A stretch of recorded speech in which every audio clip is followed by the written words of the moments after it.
கன்னி ராசிக்கான அக்டோபர் மாத பலன்கள் எப்படி இருக்குன்னு பார்க்கலாம் வாங்க. இந்த மாதம் பார்த்திங்கன்னா உங்களுக்கு ராசியில் சுக்கிரன் இருக்கார், ராசியில் சூரியன் இருக்கார். 18ஆம் தேதி வந்து சூரியன் 2ஆம் இடத்துக்கு போகிறாரு.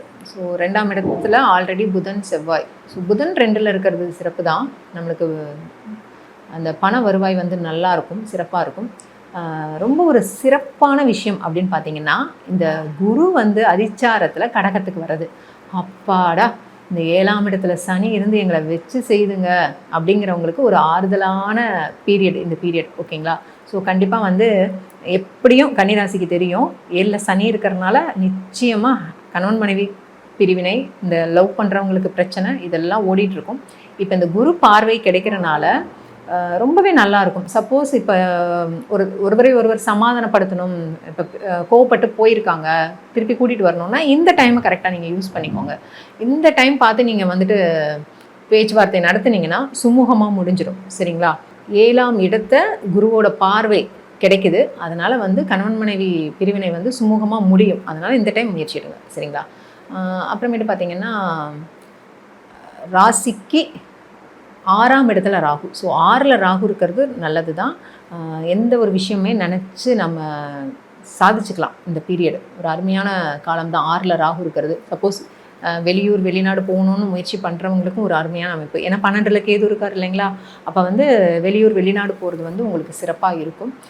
7ல் சனி இருந்தது தான் நம்மளுக்கு கொஞ்சம் மைனஸாக இருந்தது. பட் இப்போ குரு பார்வை இருக்கிறனால சிறப்பாக இருக்குது. 10ஆம் இடத்துல இருந்த குரு வந்து பார்த்திங்கன்னா 18ஆம் தேதி 11ஆம் இடத்துக்கு வந்துடுறாரு. ஸோ 11ல் குரு இருக்கும்போது நீங்கள் என்னென்ன விஷயம்லாம் செய்யணும்னு நினச்சிங்களோ அதை இப்போ நீங்கள் செய்யுங்க. இப்போ ஒரு முயற்சி எடுங்க. சரிங்களா? இப்போ ஒரு நீங்கள் எஃபோர்ட் போட்டிங்கன்னா ரொம்ப சிறப்பாக இருக்கும். கண்டிப்பாக நல்லாயிருக்கும். ஓகே. அதர்வைஸ் வந்துட்டு கன்னிராசிக்கு ரொம்ப நல்லா இருக்குது. கன்னிராசிக்காரங்க என்ன ஃபாலோ பண்ணலாம் அப்படின்னு பார்த்தீங்கன்னா, நீங்கள் முக்கியமாக வந்துட்டு அந்த உடம்புல இருக்க ஹீட்டை ரெடியூஸ் பண்ணணும். ஸோ முடிஞ்ச வரைக்கும் எண்ணெய் தேய்ச்சி குளிங்க, ரொம்ப நல்லது. இது எல்லாருமே பண்ணலாம், இருந்தாலும் நீங்கள் பர்டிகுலராக பண்ணுங்கள். இன்னொன்று பார்த்தீங்கன்னா, இந்த ராசியில் ஹஸ்த நட்சத்திரத்தில் பிறந்தவங்க எழுந்தோனையுமே தூங்கி எழுந்தோடனே ஒன்றும் பண்ண வேணாம், உங்கள் உள்ளங்கைகளை மட்டும் பாருங்கள். அன்றைய நாளே சிறப்பாக இருக்கும். சரிங்களா? அதே மாதிரி சித்திரை நட்சத்திரத்தில் பிறந்தவங்க பார்த்திங்கன்னா, பக்கத்தில் சிவன் கோவிலில் வில்வ மரம் இருக்கும். ஸோ அங்கே போயிட்டு அந்த மரத்தடியில் கொஞ்சம் டைம் ஸ்பெண்ட் பண்ணுங்கள். ஸோ சிவன் கோவிலுக்கு போகிறது, வில்வ மரத்தடியில் இருக்கிறது சித்திரை நட்சத்திரத்துக்கு ரொம்ப சிறப்பு. உடல் ஆரோக்கியம் நல்லா இருக்கும். ஓகேங்களா? மற்றபடி இந்த மாதம் ரொம்ப சிறப்பாகவே இருக்குது. கவனம் செலுத்த வேண்டியது எந்த விஷயம்னா கணவன் மனைவி விஷயம்தான். அதுக்கு எதுக்காக நான் முக்கியம் சொல்கிறேன்னா, பிரிவினையில் இருக்கிறவங்க இந்த டைம் நீங்கள் பேச்சுவார்த்தை நடந்தீங்கன்னா சீக்கிரமாக ஒன்று சேரக்கூடிய வாய்ப்பு உண்டு. 11ஆம் இடத்துல குரு இருக்கார் இல்லைங்களா? இந்த குருவோட பார்வை உங்கள் ராசிக்கு 3ஆம் இடத்துக்கு கிடைக்குது, 5ஆம் இடத்துக்கு கிடைக்குது, 7ஆம் இடத்துக்கு கிடைக்குது. ஸோ 3ஆம் இடத்துக்கு கிடைக்கிறனால ஏதாவது ஒரு முயற்சி நீங்கள் பண்ண வேண்டியது இருந்துச்சுன்னா இந்த பீரியட் வந்து நீங்கள் எடுக்கிற முயற்சி எல்லாமே ஜெயிக்கும். சரிங்களா? ஏன்னா 3ஆம் இடம்ங்கிறது முயற்சி ஸ்தானம். அதனால் வந்துட்டு இப்போ குருவோட பார்வை இருக்கிறதுனால நீங்கள் எந்த ஒரு விஷயம் செய்கிறதுக்காகவும் இப்போ நீங்கள் எடுக்கிற முயற்சி வந்து கட்டாயம் சக்ஸஸ் கொடுக்கும். அதே மாதிரி உங்கள் இளைய சகோதரம் அவங்களோட வாழ்க்கையிலையுமே ஒரு முன்னேற்றம் இருக்கும். உங்களுக்கும் அவங்களால ஆதரவு கிடைக்கும் நிச்சயமாக. அதே மாதிரி 5ஆம் இடத்தை பார்க்குறனால குழந்தைகள் சம்மந்தப்பட்ட விஷயம், பூர்வ புண்ணியம்னு சொல்லுவாங்க 5ஆம் இடத்தை. அப்போ பூர்வீகம் சம்மந்தப்பட்ட விஷயங்களில் ஏதாவது உங்களுக்கு பிரச்சனை இருக்குது அப்படின்னா இந்த டைம் நீங்கள் அதை வந்து சரியாக பயன்படுத்திக்கோங்க, ரொம்ப நல்லாயிருக்கும். அதே மாதிரி ஏதாவது காதல் சம்மந்தப்பட்ட விஷயங்களுமே பார்த்திங்கன்னா 5ஆம் இடத்தை குரு பார்க்குறனால அதுவுமே நல்ல ஒரு சக்ஸஸ் கொடுக்கும். ஓகேங்களா? ஸோ அதனால் அந்த இடங்களை கொஞ்சம் நல்லா ஆக்டிவேட் பண்ணுங்கள். அதர்வைஸ் பார்த்திங்கன்னா 2ல் இருக்கிற புதன் வந்து இந்த மந்த்து 24ஆம் தேதி 3ஆம் இடத்துக்கு போகிறாங்க. 27ஆம் தேதி 2ல் இருக்கிற செவ்வாய் 3ஆம் இடத்துக்கு போயிடுவார். ஸோ மேக்ஸிமம் செவ்வாய் 3ஆம் இடத்துக்கு போயிட்டாலுமே அதுவுமே நினைக்கிற விஷயங்கள் வந்து வெற்றியாகும். ஓகேங்களா?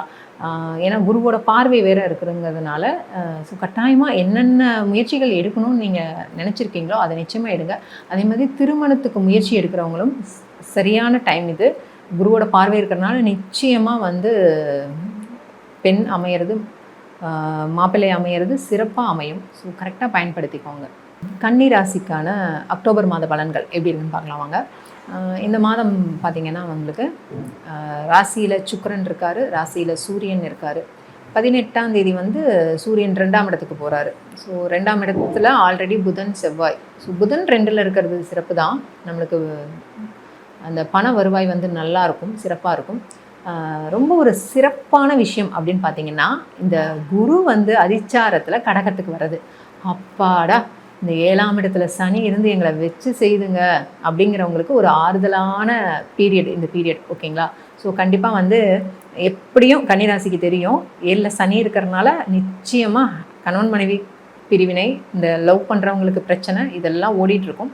இப்போ இந்த குரு பார்வை கிடைக்கிறனால ரொம்பவே நல்லாயிருக்கும். சப்போஸ் இப்போ ஒருவரை ஒருவர் சமாதானப்படுத்தணும், இப்போ கோவப்பட்டு போயிருக்காங்க, திருப்பி கூட்டிகிட்டு வரணும்னா இந்த டைமை கரெக்டாக நீங்கள் யூஸ் பண்ணிக்கோங்க.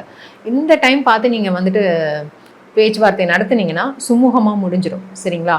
7ஆம் இடத்தை குருவோட பார்வை கிடைக்குது. அதனால் வந்து கணவன் மனைவி பிரிவினை வந்து சுமூகமாக முடியும். அதனால் இந்த டைம் முயற்சிடுங்க. சரிங்களா?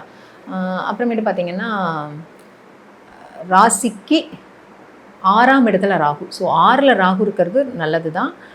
எந்த ஒரு விஷயமே நினச்சி நம்ம சாதிச்சுக்கலாம் இந்த பீரியடு. ஒரு அருமையான காலம் தான் 6ல் ராகு இருக்கிறது. சப்போஸ் வெளியூர் வெளிநாடு போகணுன்னு முயற்சி பண்ணுறவங்களுக்கும் ஒரு அருமையான அமைப்பு. ஏன்னா 12ல் கேது இருக்கார் இல்லைங்களா? அப்போ வந்து வெளியூர் வெளிநாடு போகிறது வந்து உங்களுக்கு சிறப்பாக இருக்கும். 7ல் சனி இருந்தது தான் நம்மளுக்கு கொஞ்சம் மைனஸாக இருந்தது. பட் இப்போ குரு பார்வை இருக்கிறனால சிறப்பாக இருக்குது. 10ஆம் இடத்துல இருந்த குரு வந்து பார்த்திங்கன்னா 18ஆம் தேதி 11ஆம் இடத்துக்கு வந்துடுறாரு. ஸோ 11ல் குரு இருக்கும்போது நீங்கள் என்னென்ன விஷயம்லாம் செய்யணும்னு நினச்சிங்களோ அதை இப்போ நீங்கள் செய்யுங்க. இப்போ ஒரு முயற்சி எடுங்க. சரிங்களா? இப்போ ஒரு நீங்கள் எஃபோர்ட் போட்டிங்கன்னா ரொம்ப சிறப்பாக இருக்கும், கண்டிப்பாக நல்லாயிருக்கும். ஓகே, அதர்வைஸ் வந்துட்டு கன்னிராசிக்கு ரொம்ப நல்லா இருக்குது. கன்னிராசிக்காரங்க என்ன ஃபாலோ பண்ணலாம் அப்படின்னு பார்த்தீங்கன்னா, நீங்கள் முக்கியமாக வந்துட்டு அந்த உடம்புல இருக்க ஹீட்டை ரெடியூஸ் பண்ணணும். ஸோ முடிஞ்ச வரைக்கும் எண்ணெய் தேய்ச்சி குளிங்க, ரொம்ப நல்லது. இது எல்லாருமே பண்ணலாம், இருந்தாலும் நீங்கள் பர்டிகுலராக பண்ணுங்கள். இன்னொன்று பார்த்தீங்கன்னா, இந்த ராசியில் ஹஸ்த நட்சத்திரத்தில் பிறந்தவங்க எழுந்தோனையுமே தூங்கி எழுந்தோடனே ஒன்றும் பண்ண வேணாம், உங்கள் உள்ளங்கைகளை மட்டும் பாருங்கள், அன்றைய நாளே சிறப்பாக இருக்கும். சரிங்களா? அதே மாதிரி சித்திரை நட்சத்திரத்தில் பிறந்தவங்க பார்த்திங்கன்னா, பக்கத்தில் சிவன் கோவிலில் வில்வ மரம் இருக்கும். ஸோ அங்கே போயிட்டு அந்த மரத்தடியில் கொஞ்சம் டைம் ஸ்பெண்ட் பண்ணுங்கள். ஸோ சிவன் கோவிலுக்கு போகிறது, வில்வ மரத்தடியில் இருக்கிறது சித்திரை நட்சத்திரத்துக்கு ரொம்ப சிறப்பு. உடல் ஆரோக்கியம் நல்லா இருக்கும். ஓகேங்களா? மற்றபடி இந்த மாதம் ரொம்ப சிறப்பாகவே இருக்குது. கவனம் செலுத்த வேண்டியது எந்த விஷயம்னா கணவன் மனைவி விஷயம்தான். அதுக்கு எதுக்காக நான் முக்கியம் சொல்கிறேன்னா, பிரிவினையில் இருக்கிறவங்க இந்த டைம் நீங்கள் பேச்சுவார்த்தை நடந்தீங்கன்னா சீக்கிரமாக ஒன்று சேரக்கூடிய வாய்ப்பு உண்டு. 11ஆம் இடத்துல குரு இருக்கார் இல்லைங்களா? இந்த குருவோட பார்வை உங்கள் ராசிக்கு 3ஆம் இடத்துக்கு கிடைக்குது, 5ஆம் இடத்துக்கு கிடைக்குது, 7ஆம் இடத்துக்கு கிடைக்குது. ஸோ 3ஆம் இடத்துக்கு கிடைக்கிறனால ஏதாவது ஒரு முயற்சி நீங்கள் பண்ண வேண்டியது இருந்துச்சுன்னா இந்த பீரியட் வந்து நீங்கள் எடுக்கிற முயற்சி எல்லாமே ஜெயிக்கும். சரிங்களா? ஏன்னா 3ஆம் இடம்ங்கிறது முயற்சி ஸ்தானம். அதனால் வந்துட்டு இப்போ குருவோட பார்வை இருக்கிறதுனால நீங்கள் எந்த ஒரு விஷயம் செய்கிறதுக்காகவும் இப்போ நீங்கள் எடுக்கிற முயற்சி வந்து கட்டாயம் சக்ஸஸ் கொடுக்கும். அதே மாதிரி உங்கள் இளைய சகோதரம் அவங்களோட வாழ்க்கையிலையுமே ஒரு முன்னேற்றம் இருக்கும், உங்களுக்கும் அவங்களால ஆதரவு கிடைக்கும் நிச்சயமாக. அதே மாதிரி 5ஆம் இடத்தை பார்க்குறனால குழந்தைகள் சம்மந்தப்பட்ட விஷயம், பூர்வ புண்ணியம்னு சொல்லுவாங்க 5ஆம் இடத்தை. அப்போ பூர்வீகம் சம்மந்தப்பட்ட விஷயங்களில் ஏதாவது உங்களுக்கு பிரச்சனை இருக்குது அப்படின்னா இந்த டைம் நீங்கள் அதை வந்து சரியாக பயன்படுத்திக்கோங்க, ரொம்ப நல்லாயிருக்கும். அதே மாதிரி ஏதாவது காதல் சம்மந்தப்பட்ட விஷயங்களுமே பார்த்திங்கன்னா 5ஆம் இடத்தை குரு பார்க்குறனால அதுவுமே நல்ல ஒரு சக்ஸஸ் கொடுக்கும்.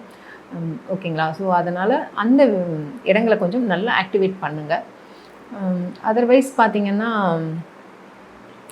2ல் இருக்கிற புதன் வந்து இந்த மந்த்து 24ஆம் தேதி 3ஆம் இடத்துக்கு போகிறாங்க. 27ஆம் தேதி 2ல் இருக்கிற செவ்வாய் 3ஆம் இடத்துக்கு போயிடுவார். ஸோ மேக்ஸிமம் செவ்வாய் 3ஆம் இடத்துக்கு போயிட்டாலுமே அதுவுமே நினைக்கிற விஷயங்கள் வந்து வெற்றியாகும். ஓகேங்களா?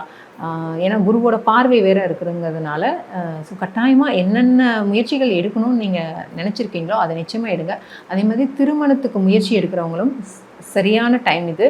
குருவோட பார்வை இருக்கிறதுனால நிச்சயமாக வந்து பெண் அமையிறது, மாப்பிள்ளை அமையிறது சிறப்பாக அமையும். ஸோ கரெக்டாக பயன்படுத்திக்கோங்க.